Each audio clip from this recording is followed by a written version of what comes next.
I was sitting at the dinner table when a police officer knocked on my door. "Ma'am, your husband was in a fatal car accident an hour ago." My fork slipped from my hand and clattered against the plate. "No, he's upstairs sleeping," I whispered. The officer's face drained of color. "My name is Elena Foster. I'm 33. And if you think you've heard this story before, you haven't." I stood, the world narrowing to a tunnel as I led the officer up the stairs. Every step creaked beneath our feet, the sound sharp against the thick silence. Halfway up, he froze, his hand hovering near his gun. "Ma'am," he said quietly, his tone shifting, "step away from him." I turned my head slowly. My husband, Mark, was sitting upright on the bed, perfectly still, eyes wide open, but his skin was pale, too pale, the color of candle wax. I reached out instinctively, but the officer grabbed my wrist. "Don't touch him." "What are you talking about?" I whispered. "He's right there."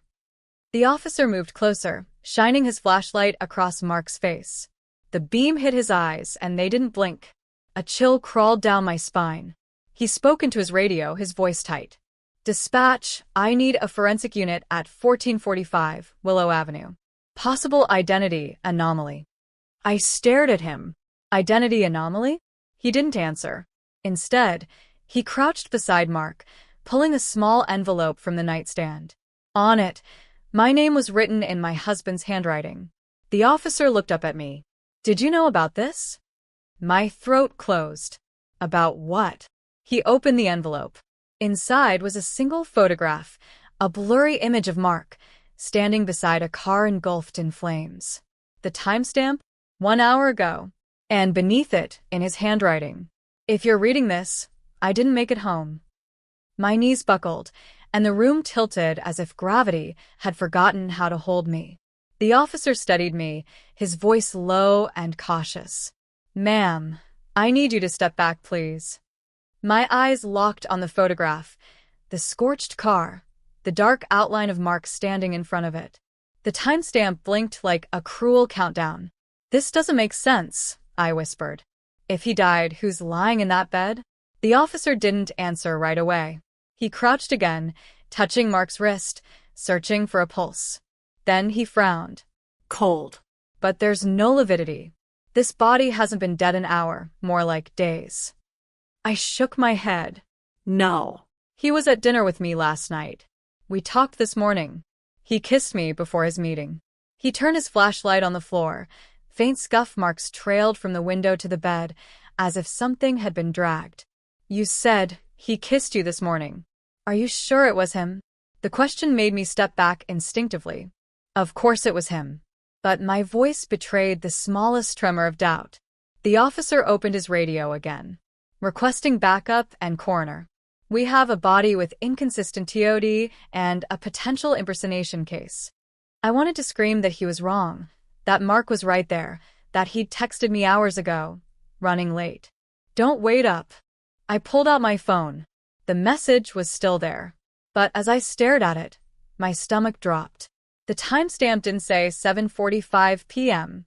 It said 7:45 a.m. And the sender's number, the one I'd saved as Mark's, had no contact name now. Just digits. The officer's radio crackled. "Car fire confirmed. ID retrieved. Male, mid-30s. Name, Mark Foster." The world went silent around me. So who, or what, was lying upstairs in my bed? The coroner's van pulled up 20 minutes later, its red lights flickering through the rain-streaked window.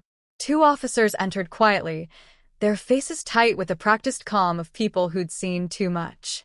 I sat at the edge of the sofa, clutching my daughter's baby blanket, the one Mark had insisted we buy even before we were expecting. It still smelled faintly of lavender detergent, and him.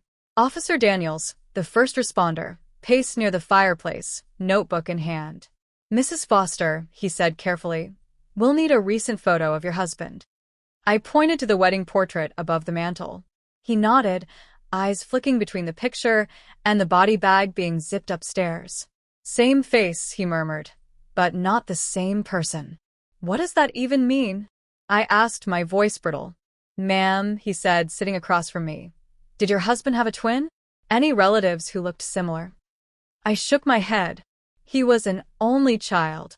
I met his parents, they died years ago. There's no one. Daniels sighed. Then something's off. The man we found upstairs has Mark Foster's fingerprints, but the time of death estimate puts it at least 3 days ago. And yet you've been speaking to someone using his phone during that time. My skin prickled. Are you saying someone else texted me pretending to be my husband? He leaned forward. I'm saying someone wanted you to believe he was still alive. I stared at the flickering candle on the coffee table, its flame shivering like my pulse. But why? Before he could answer, his radio crackled again. Daniels, we found something in the burned car. Passenger seat, sealed envelope addressed to Yef, postmarked 2 days before the accident. He met my gaze. Yef. That's you, isn't it? I nodded slowly. Daniels exhaled. Then I think your husband was trying to tell you something before he died. The next afternoon, I was summoned to the precinct. The envelope from the burned car lay sealed inside a plastic evidence bag. Daniels handed it to me carefully. You should see this before we log it in officially. My fingers trembled as I tore it open. Inside was a folded letter, handwritten, smudged from smoke and rain. The first line made my blood run cold. If you're reading this, it means I failed. It was unmistakably Mark's handwriting. Precise. Controlled. The kind of penmanship that used to fill grocery lists and anniversary notes. Elena, I didn't die in an accident. I was being followed. Someone knew about the money I found, something big enough to kill for. If I don't make it home, don't trust anyone, not even my family. My hands shook. Money? What money? I whispered. Daniels scanned the letter beside me. Keep going. It's hidden in a place you'd never look, the thing we always argued about. If someone comes pretending to be me, don't believe them. There's something you need to see before you decide what to do. The last line was smeared, the ink dissolved from heat and water. Check the mirror, then it stopped. Daniels frowned. Check the mirror? My mind snapped back to our house, the tall antique mirror in the upstairs hallway. The one Mark insisted we keep even when I wanted to sell it. The one he'd moved the week before the accident. I know where it is, I said, standing abruptly. Mrs. Foster, wait. But I was already halfway out the door. An hour later, I was in my hallway, staring at my reflection in the mirror. My pulse thundered. I touched the frame, searching for seams. My fingers brushed something rough beneath the carved wood edge. A hidden latch clicked. Behind the mirror, an envelope taped to the wall, sealed with black wax, and written across the front, in bold capital letters, "Do not trust the police." My breath hitched. For a moment, all I could hear was the hum of the house, the refrigerator cycling, the faint tick of the hallway clock. Then the weight of those words sank in. Do not trust the police. I hesitated, staring at the wax seal. The air around me felt charged, electric, as though someone else was standing just out of sight. I peeled the envelope open. Inside were 2 photographs and a flash drive. The first photo showed Mark sitting in a cafe, across from Officer Daniels. My stomach twisted. The timestamp read 2 days before the accident. The second photo was worse. It showed Mark again, but this time he wasn't smiling. His hands were on the table, palms up, and there was a folded piece of paper in front of him with 3 letters scrawled across it. Yef. My initials. A sound escaped my throat, a small, broken thing. I grabbed my laptop and plugged in the flash drive. One single video file blinked to life. The footage was shaky, handheld. Mark's voice came first, low and urgent. Elena, if anyone from the precinct contacts you, don't believe them. They're part of something. Daniels isn't who he says he is. I found out where the money's coming from. They'll try to pin everything on me. A crash echoed in the background, followed by Mark's gasp. The video ended abruptly. I sat there frozen, the glow of the screen flickering against the mirror surface. Then 3 knocks at the door. Firm, rhythmic. I jumped. Through the peephole, I saw Daniels standing outside, hat in hand. His cruiser idled at the curb. Mrs. Foster, he called. We need to talk. My pulse thundered. I turned back to the mirror, my own reflection staring back, pale and wide-eyed. If the letter was true, opening that door might end me. My heartbeat thundered in my ears as I stepped back from the door. Through the frosted glass, Danielle's silhouette shifted, one hand resting near his holster. "Mrs. Foster," he called again, voice lower now. "I just need a minute. We found something new about your husband." Something in his tone had changed. Too smooth, too rehearsed. I inched toward the kitchen, phone trembling in my hand. I typed a single text to Tara. "He's here. Don't trust him. Come quickly." Then I turned off every light except the one over the stairs. If he forced his way in, I wanted the shadows on my side. "Ma'am?" Another knock, louder. "You don't want to make this harder than it needs to be." "Harder?" The words sliced through me. From the mirror in the hall, my reflection stared back, pale, frantic, alive. Behind me, my daughter's soft cry drifted from her room upstairs. "I'm not opening the door," I said, loud enough for him to hear. A pause. Then his voice dropped to a whisper through the wood. "You shouldn't have looked in the mirror." My stomach twisted. Tires screeched outside, the crunch of another car pulling up fast. A woman's voice cut through the night. "NY, step away from the door." Tara burst into view, flanked by two uniformed officers. Danielle's hand froze mid-motion. His badge flashed under the porch light. Real, but not current. Within seconds, they had him restrained. His partner, an actual precinct sergeant, explained in clipped tones that Daniels had been under internal investigation for months. Extortion, money laundering, falsified cases. Mark's accident had been his way out of their scheme, and it cost him his life. As they led Daniels away, he looked back once, eyes cold.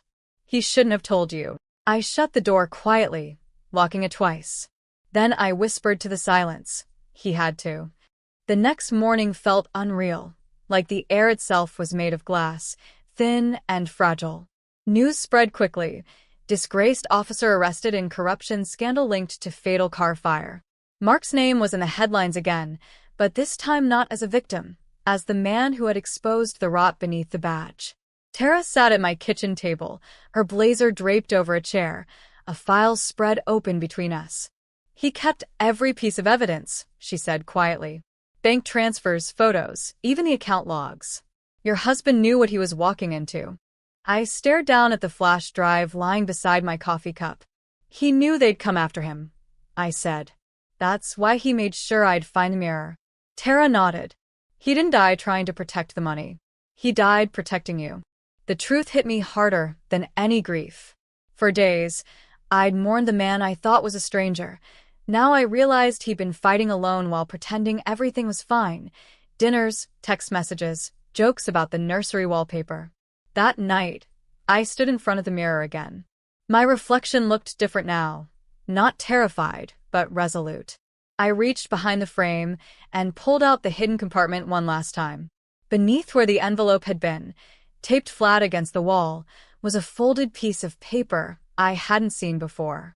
It was a letter, written in his handwriting. "Elena, I know you'll find this last. You were always the one who looked deeper.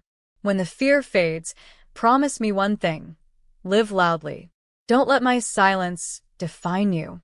Tears blurred the ink as I whispered, "I promise." Behind me, my daughter stirred, her first small cry breaking the quiet. Life still moving forward. A year later, the city no longer felt haunted. The mirror still hung in the hallway, but now it reflected light instead of ghosts. I'd kept it, not as a reminder of fear, but of clarity. The state recognized Mark posthumously for exposing corruption. His name cleared, his story told. Tara and I founded the Foster Integrity Project, a nonprofit that trained journalists and whistleblowers to protect evidence safely. Every story we saved felt like keeping Mark's voice alive. The media called me the woman who turned her husband's murder into a movement. I didn't like the title, but I understood it. Sometimes the only way to survive is to make purpose out of the wreckage. Tonight, I sat by the same dinner table where everything began. My daughter, now walking, toddled around the room, laughing at her own reflection in the mirror. The sound made the walls feel warm again. On the table sat a letter from the NYPD, offering to return Mark's recovered belongings. Among them was his wedding ring, cleaned of soot. I slipped it on a chain around my neck. "We did it," I whispered. "You were right to trust me." Through the window, Manhattan's skyline shimmered under a velvet sky. I'd rebuilt my life piece by piece, not by forgetting, but by understanding. The mirror caught my reflection again, this time strong, composed, alive.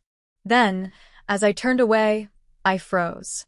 In the faint corner of the glass, a light flickered, just once, like a camera flash. My breath caught, but when I looked back, it was gone. Just me, my daughter, and the soft hum of the city. Still, I smiled.